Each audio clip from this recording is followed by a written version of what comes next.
Welcome to the Lady Jaye Meat Dudes. I'm Evan. I'm Tyler. Sweet.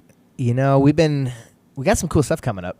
We've been bouncing around a little bit. We've been bouncing around. We got some people coming in. We're going to be bouncing around to different restaurants, talking to a lot of people this year, and we're super excited about it. Taking the dudes on the road. Taking the dudes on the road, but... I'm not driving, by the way. Oh, no, dude. Very unsafe. Talking Very about gas unsafe. mileage guy over here. Oh, man. The Malibu. Yes, My rental dude. car is killing it right now, dude. Man. Okay, well, let's go. We're going to jump into it. We're going to ask some questions. Kind of that get to know your meat dudes, what they really like to eat, what's their guilty pleasures. And so we came up with a list of questions, 5 good questions that we're going to answer and give you guys some great insight on what we like to do. Who we are. Who we really, really are. We're not going to get that deep. No, not yet, not yet. So let me kick it off with asking you, Chef Tyler, what is your perfect meal? Gosh. Perfect meal. Yes. I mean, really kind of just breaks down for me is if it's just made with love and good intention, right? Wow. Not just to... Low standards. Okay. Not just to... Yeah.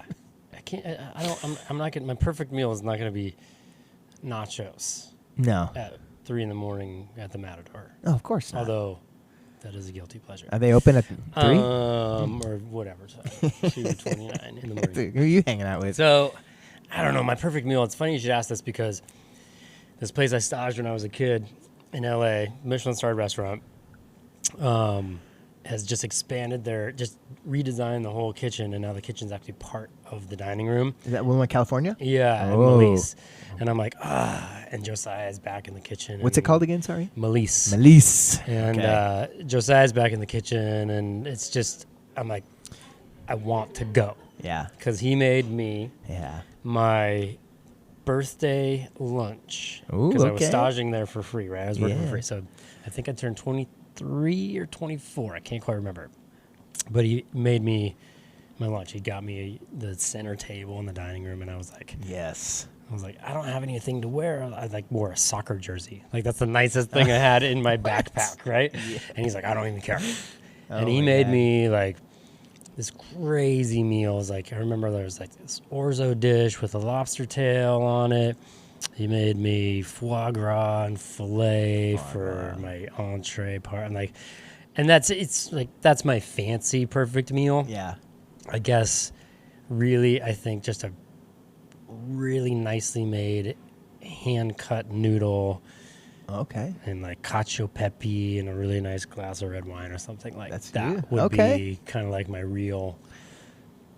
As long as somebody just gives a fuck about making it for you, and it's like, you can tell it's like cared about. Yeah, that's kind of my perfect meal. There's so many versions of it. But you're also hanging out with different levels of people as far as like you go to see your chef friends. If they give a shit about it, it's gonna be a good meal. Like True. Somebody's sister-in-law that gives a shit about some crap food might not be your. But if they're meal. like, oh, I make the meanest enchiladas, right? Yeah. Come over, I'm gonna make enchiladas. Yeah. That could be it. That could be it. And a beer, like whatever, or like somebody's like, oh, dude, I grill. I'm a griller. I make good steak for whatever. So honestly, I don't know. There's so many different versions and variations of what I would say is the perfect meal. Mm-hmm. But I guess it breaks down to like giving a shit. All right, that's a good answer. That's a good answer. Mine will be a little bit different because mine's like the classic steakhouse. I can't. Okay. Meal. That's my perfect meal. Dude. I had a hunch, and we're talking. I'm talking Daniel's broiler. Yeah, I mean, in that style, Butcher's Table, that Shout out to the BT. Yeah, man, that place is phenomenal. But starting off with like the perfect Caesar salad, like that to me is just that. And this is the one they're gonna make tableside. They're gonna mix the bowl. Yeah, because they give a shit, cart, and they know. Yeah, drizzle the olive oil. Oh yeah. Yeah, I get starting off with that. I get it. Maybe even having some, shrimp cocktail, like the big shrimp cocktail, because that just kind of like wets my beak enough to like get me set, Wets the beak. Wets the old beak. Fucking hashtag. That's the name of the episode. And then, getting into that just perfect steak with your, corn and your mashed potatoes, like that to me is just like the perfect. It's got to be cooked perfectly. That 120 medium rare to medium, and I'm living good. And you don't care what steak it is? You're going to order ribeye. What are you going to order? No, I've been backing off the ribeye a little bit, just enough. I would probably go New York or flat iron. Flat iron would be cool. Because at the butcher's table, didn't they have the flat iron? Wasn't that their cut? They did, dude. Yeah. And I was like, Yeah, last time I went, I was bummed because they didn't have it anymore. Oh, I was that's such a good iron's cut. The fucking, it's the one. I know, and it's honestly, it was the cheapest steak on the menu, and I was like, iron. This is dope, man. It was so good. Love a flat iron. Yeah, man. But one thing that might have changed my mind was last night. I'm not trying to toot your horn, but that smoked prime rib we did last night, we cut a little thin slice and like tasted it with your son, my boy, and I was eating it, and I'm like, in my head I'm like, dude, you gotta stop eating this, because there's like customers around the fire pit, they're like looking, and I was like, it'd be so cool to give them a couple of chunks because we just shot a video, they're watching it, interactive, and I'm like, stop fucking eating this, dude. Like, I wanted to finish all but I was like, we should probably give some to the people watching. That'd be smoked cool. prime rib, man, that was in the good, style dude. that we do it, and it's so slow and subtle and perfectly rested, and like, I can never do that, man. it was monster good, Dude, I could never do that. I tried to do the rib roast at Christmas, and they're fine, they're good, but like, if it turned out like that, I'd be eating pounds of that. It was slow so and good. low, Slow and low. All right, let's hop to the next question here, Chef. Okay. So, I love this one. Describe your dream barbecue or grilling setup, including meats, seasonings, cooking techniques that you'd like to use. So, what's your perfect? Money's setup, not an dude? option. Money is no Money- option now, dude. No, dude. Well, also herein lies another question, right? How crazy are we gonna get, and how simple are we gonna get, right? Because for me at home, I'm going crazy. cooking for my kids, I got the little Weber Q200, pop it, propane. Yep. I can grill chicken. I can grill pork chops. I can grill a piece of fish or And whatever. that Turn thing it works on, good, dude. Heat it up. It works great. Yeah. Turn it on, heat it up, clean it, shut the lid, go have dinner. Okay.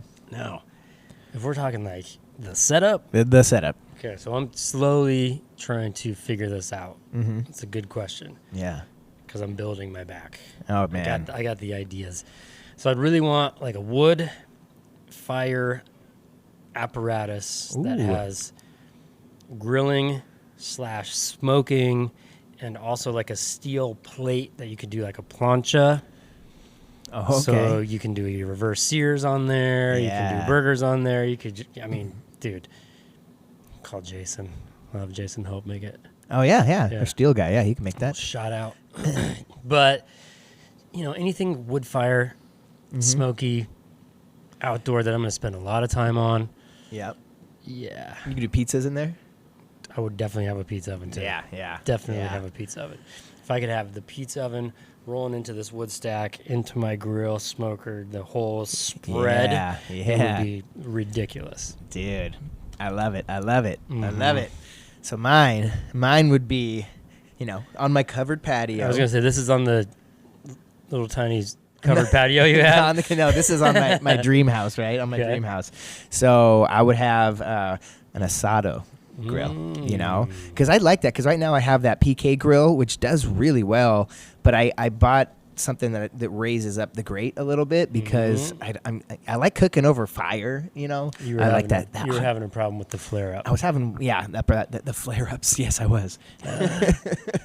But I like raising it up. So it's having that asado that you can kind of crank and raise up and then bring back down, I think would be so perfect, because then I can really just hit that perfect heat. Use more live fire than coals. I can see the wheel and the pulley. Yeah, the wheel and the pulley. Oh my God, it'd be so cool. And I'd have a big green egg in there, because I think it's just one of the best smoking things you can have. It is great. And for me, like I'm not For going to do small families. Yeah, I'm not going to do brisket. I'm not going to smoke brisket. I'm just going to do that here at the restaurant if we want to do that. I'm talking like, tri-tips, maybe some rib roast or some big, tomahawks and things like that I want to smoke, but some smaller muscles, than the brisket, the whole brisket. I'd probably want to have a flat top built in. Plancha. Yeah, for day. sure, dude. Just For like sure. pull it right out of there and just Right on hit there, that dude. tomahawk right on there.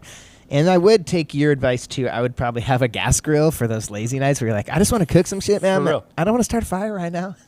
I the kids running around, I bro. actually cleaned my stove and my microwave today because I cook at home like I cook in the kitchen here. Yeah. Which is not always ideal for a chef at home. Yeah.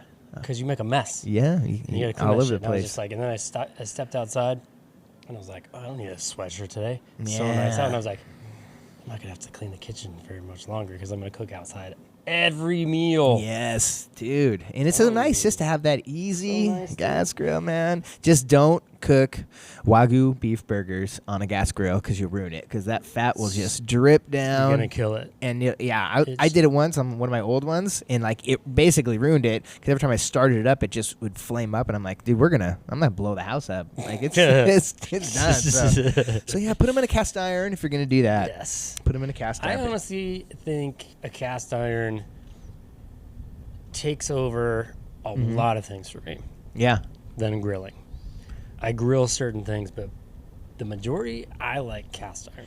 Dude, Seriously, searing burgers. I like that too. Searing steaks. Yeah. I like chipotle, cast all that iron stuff. on the grill.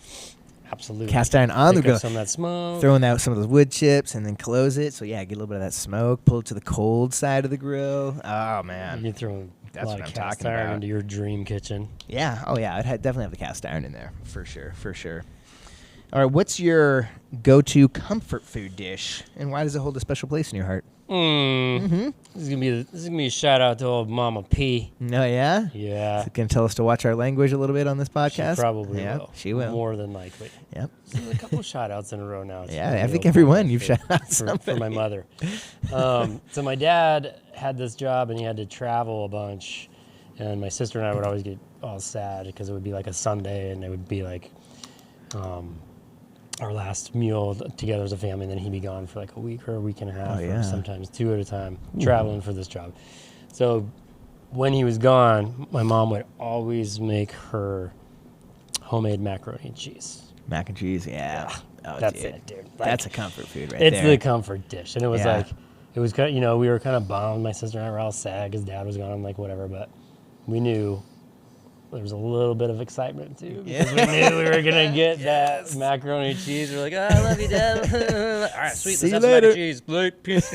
Peace. Oh, my But God. yeah, I can remember specifically the couple different cheddars and table ground black pepper. Oh, yeah. That was like predominant in her mac and cheese. I'm gonna get the Okay. recipe. Yeah, bring it over, Yeah, man. we'll talk about that. Dude, Yeah. seriously. They're gonna be here in a couple weeks, so Okay. maybe we'll have her Yeah. Let's have pop, just pop back in the make kitchen. some family meal. Oh, dude, that would be so cool. That would be so cool. I'd stick around for that, man. I'd stick around. Yeah, mac and cheese probably does it for me. That's a good one. Yeah. That's a good one. You know, my grandma used to make that chicken and dumplings, you know, when we were growing up. So I have that, like, in my head as, like, the coolest meal because, like, when we were kids, like, for birthdays, like, we want chicken and dumplings. You know, I can still taste that little biscuity dumpling, man. That I don't know what was in there. You know, just it always tasted good, but I was so young. And they're like, that's kind of one of them. But like, I love a turkey dinner too. Yeah, that's probably. I do up there, love that, man. right? You got all the fixins and the cranberry sauce and all that stuff. That's up there. That is a good, just comfort food, man. I wish we did, like, I wish there was 2 Thanksgivings in the year, you know. I wish there was, like, a winter one and a summer one, and just, because I roasted a get chicken down. last week for my kids. Yeah? Yeah, I did mashed potatoes and gravy and a roasted chicken, and It's close. It's just, pretty close, dude. you Pretty know? close. It's just not that turkey because you eat too much. You take a nap, Oh, it's football, you everything, try having man. a cocktail. yeah. Like, Yeah. Oh, Thanksgiving and Pumpkin turkey pie. dinner is legit. And I'd throw one more in there, like a beef stew, because that's such a good, Solid. like, you know, I like a little Tabasco in there, too. That's one of my favorites. Don't tell the secret seasonings. Yep, that's true. Sorry. This is a tough one. This is a tough one here. So if you could only eat one cut of meat, of beef, we'll say, for the rest of your life, what would it be and why? Dang. One cut. So it's kind of Really? It's got to be versatile, right? Dang. Or if you're just like just want the big tomahawk. Yeah, because I like braises a lot. Yeah. Oh yeah. Love a good braise. But You could do a brisket, but like it's like so much work every day. That's all you can eat. Fuck, man. Everybody knows I'm gonna say ribeye. Yeah, you want ribeye? Yeah, I probably am gonna go it's versatile enough. ribeye or even a Chateaubriand. Chateaubriand. Oh man. If I gotta go one, yeah. I'm gonna go the one. Yeah, that's yeah. Center cut. I like that. Chateaubriand. Yeah, Chateaubriand. Chateaubriand. Chateaubriand. Center cut filet, dude. That's so roasty. good. Yeah, you do a lot with that. You could. I wouldn't. I wouldn't choose that. And leftovers and steak sandwiches and like. Oh, steak sandwiches. A bunch of different things. I love steak sandwiches. That's another one I should throw on there. God. Steak bites. You know, one cut of meat. I was thinking something super versatile. Like I know I talk about skirt a lot. Maybe it's that one. That was in my brain. I might switch it up though, and I might even go tri-tip, because I think you can smoke it. You can reverse sear grill it if you really wanted to. You can probably roast it. You know, you could rub it. You can throw a marinade on there too if you wanted to. So because they're like just small enough to where I think you can do that. Let's see where you're going with that. So I think that would be a good one, because I feel like you could. The tri-tizzle. Yeah, you could kind of change it up enough. You know, because if you're eating Chateaubriand every single day, man, you're gonna get sick of that. Maybe in a year. I don't know, man. I don't know. That's pretty good, dude. That's pretty good. Pretty good. Yeah. I had Zab on there too, but Zab's just your amazing griller. Zab is insane. You're just going to grill it. It's fucking delicious, but you're just going to grill it. If you haven't had the Zab, come and get the Zab. Come and get a Zab. I'll tell you how to cook it or give you a bunch of different ideas. Take it home. Try Zabatone, a.k.a. Denver steak. Yeah. Because we got guys coming in for it all the time, buying us out of that. Yep. So you got to get it. You got to get on it quick. All right, last question, in the fun one here. What is your guilty pleasure? Mine's easy. Mm-hmm. Anything shitty cheese related. Okay. Shitty cheese related. Really? I like the spray can. Really? Oh yeah. Spray can squeeze cheese on a pretzel. On a warm pretzel. Wow. Like cheese whiz. Yeah. Nacho cheese pump from Sevilla Levy. Wow. That is. It's dirty. Like, it doesn't have to be disgusting, you know, but like. cheese sauce. Your cheese sauce. See, I'm a little fancier because I like that unexpected cheddar dip from Trader Joe's, you know, that cheese spread. Oh, man. She picked that shit out, and that is a pimento cheese. Huge win. Spread. Oh, yeah. Dude, throw the pimento in there. Dude, I got to stop myself from eating that shit, man. It's so good. Dreading the day my doctor is going to tell me that. I'm like, you can't eat cheese? I can't eat cheese. Like, I'm fucking out. I'm done. I'm done. Oh, man. Yeah, anything cheese, I think cheese is like, I love cheese, too. Spray cheese. I would always throw these, like, Christmas parties or holiday parties for restaurant people when we were younger. Yeah. Because nobody had time to go home because we had to be back at work, of course, the next day or whatever. Oh, yeah. And so we'd have, like, the party. And all these chefy type people would bring a dish to share and, like, all this spread, dude. Yeah. And I would always put a can of squeezed cheese in the middle of the table next to, like, Triscuits or, like, Ritz crackers or something. Gone. By the end of the night, dude, that can's rolling around on the floor, getting kicked empty. Like, everybody loves it. Everybody, come on. Everybody loves it, man. Squeezed cheese? Yeah. Oh, yeah. You ain't too cool for squeezed cheese, man. Dude. That's my one. Mine would have to be a dessert because I have a little bit of a sweet tooth, which gets me in trouble down at Little J sometimes, man, getting those cookies. I would say I like the creme. I like banana cream pie, bro. Like, but it can't be like cold, you know, and like where you got to like cut through that whipped cream. Like, I need it like sitting out in the danger zone for an hour, 2 hours, you know, Tempered. that room temp banana cream pie, just perfect, you know, or tiramisu. That one's tough for me. Like, I think like, what are those 9 pans you guys have? I think I could eat like a 9 pan of tiramisu. That's Harrison's jam too. Like, easy, bro. He crushes a tiramisu. I'd feel sick for like 17 days after that. Been but to like, Tutabella? They serve a pretty. it's so good. They serve a pretty big one. I know, and I never share it. I'm like, no, that's my dessert. It's $8. Yeah, it's $8, and you know it's that was so the very good. first dessert that I ever made in my life. Really? I did. my very first boss ever, Eric Rasmussen. Yep. Boss man. I just talked to him the other day. Yes. He taught me how to make tiramisu and dip in the ladyfingers and like the coffee and the rum and whatever and mascarpone cheese, and like I took it to a holiday dinner that my mom said you need to make the dessert because I was trying to be this upcoming cook, right? Yeah, the dude. I made tiramisu. Dude, can you make that here? Like, yeah, let's serve it. Let's serve it easy. like one night, dude. It's kind of it'd be like a fancy because like barbecue was at the banana pudding, you know, like that's kind of the. We're like a fancy. We'll do the coffee rub on one of the meats. Yeah, pair it together, and we'll do a tiramisu. Oh, dude, yes. That dude, people would freak out.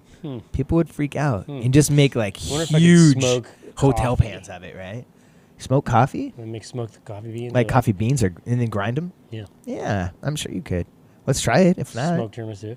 We got enough coffee beans down to Little J. As it turns out. Yeah. Hell yeah. You would eat. That's your guilty dessert. Anything. Yeah, I'm a big dessert guy, but if there's a cream, probably still have a video. Yeah. Of Evan eating an entire pie. Oh, dude.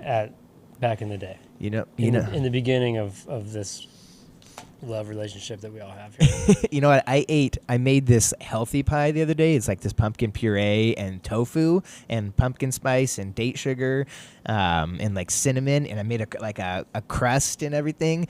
And so it's like, it's healthy, right? It's good for you. I ate a third of the whole one the other day. And I was like, okay, that was a little much, bro. But I can't help it. Like pies and just like, I didn't put any whipped cream on it though. Like that was my stronghold, dude. Squirting cheese in my mouth. You put whipped cream on that shit, that's game over. Well, what did you learn about me? Not a lot. A lot of things I already knew. You knew? I kind of knew. The turkey dinner one was a good one. That's a zinger. Yeah. I didn't mention steak bites. You didn't say steak bites. I know. I was kind of trying to lead the horse to water. The perfect meal, steak bites. I mean, I could maybe say go Caesar salad and then steak bites for the appetizer and then go into my steak. But steak bites have to have like a dipping sauce. That's the kicker. It's been a minute since I've served up some steak bites for you. Yeah. I should probably.